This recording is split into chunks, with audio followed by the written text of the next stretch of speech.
Hello, greetings to everyone. My name is Geneive Abdo, and I'm a visiting fellow at the Arab Gulf States Institute in Washington. We're very honored today to have with us Professor Akeel Abbas, who is a sociologist and also a political commentator. He is a former professor at the American University in Suleimani. First of all, the larger context here is frustration.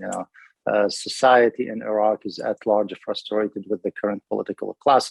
This election was supposed to resolve this frustration. A peaceful political means to settle differences. This did not turn out to be the case simply because majority of society refused to participate. Now let's talk a little bit about the vote. With the IHEC, Iraq Higher Election Commission, said is about 41%, but that is 41% of the registered voters. So not those who are eligible, all those who are eligible to vote. We're talking about 25 million people who were eligible to vote, and some of them opted out of registering for this election, and some who registered but didn't go and vote. We have about 9 million people who voted. So roughly it's not 41% less, somewhere in the 30, 31 or 28, I think you do the math. But out of 25 million people eligible to vote, we have about 9 million people who voted. This is based on 96% of the calculations of the votes, according to IHEC.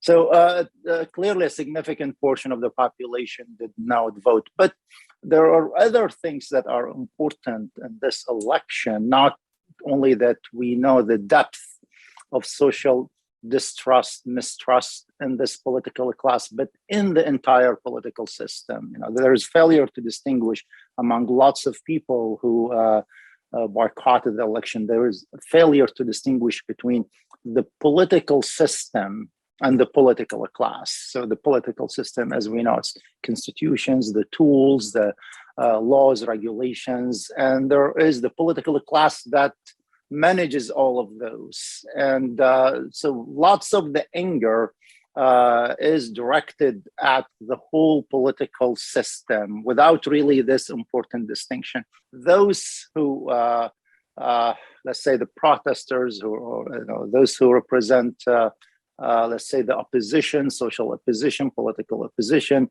to this political class, those who still have some belief in the political system that it can deliver something, I think it was a good day for them. Why?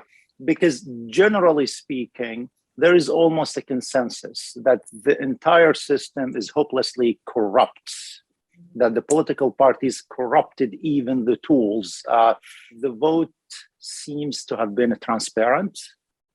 Machines, although they had some glitches in the beginning, would deliver results to each candidate, and they have them printed out.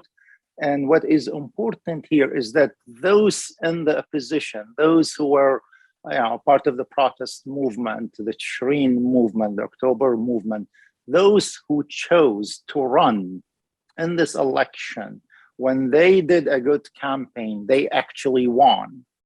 Less known candidates won in areas that have well-established parties, well-known candidates, well-financed, who were expected by the standards of the old law to win easily.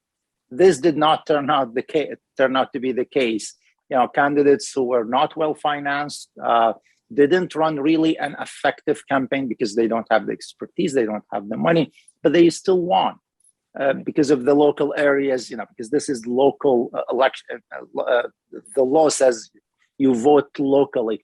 So as you mentioned, in some cases, and as far as we know, in Najaf and Nasiriyah and maybe other cities, the candidates who were running in these small parties that emerged from the protest movement, the Tishri movement, seem to have done well. So do you think, what is your reading, your sort of interpretation of how these candidates did in some of these cities, which we don't have the final results, but it does seem that they won seats? Yeah, I mean, the larger context to understand about the Tishreen movement, the protest movement, it really offered a new political identity to society.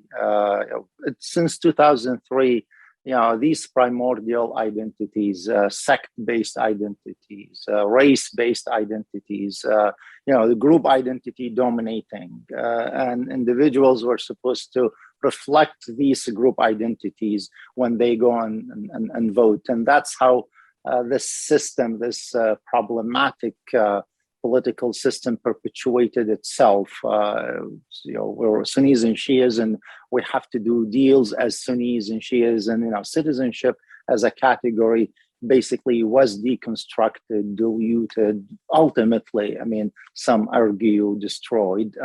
The protest movement revived all of this. The primary problem is that there weren't enough protest movement, or let's say liberal candidates in this election. Lots of areas you had only candidates from the old establishment. So in the few areas where candidates organized as political parties, this is in Nasiriyah, Imtidad, and Imtidad had 38 candidates throughout the southern provinces, Baghdad, and the Middle Euphrates provinces. And we don't know, at least we seem to be sure that 10 of them have won, could be more, we're waiting the results. But, 10 out of 38, that's a very good start. And there are other candidates who are independent in Najaf who won. So this really says that you invest in the system, you bring new ethics into it, you organize, you can make a difference. Fatah, the political bloc that sponsors, defends, represents Hashid or the PMUs, early indicators say they have received less than 20 seats. This is in comparison to 48 seats in 2018. So roughly around 60%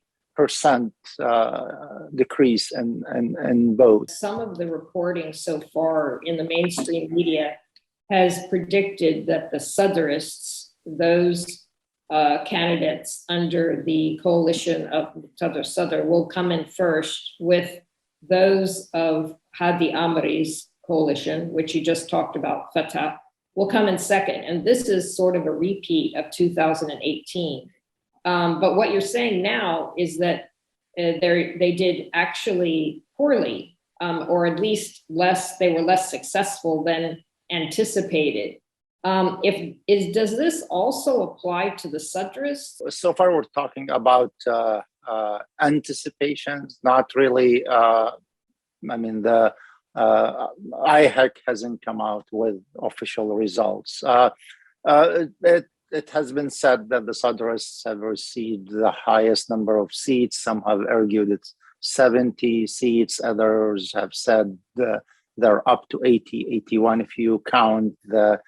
What's clear is that Fatah is not doing well, is faring. They have fared poorly. And that is a vote about the politics they adopted. As for the Sadrists, I think if the indications or what has been said in terms of the number of seats they have received, if this turns out to be true, it says that organization pays off. Mm-hmm. They organize themselves so well across the areas that they think they can win. Also, the Sadrists benefited a lot from the boycott. But had there been a higher turnout, tangibly higher turnout, I highly doubt that the Sadrists would fare as well as they have, if what was released early on is accurate. So organization pays off. The whole idea that each party has a specific share of the votes, of the seats, that is agreed upon beforehand, a dominant idea among lots of people, turns out not to be true.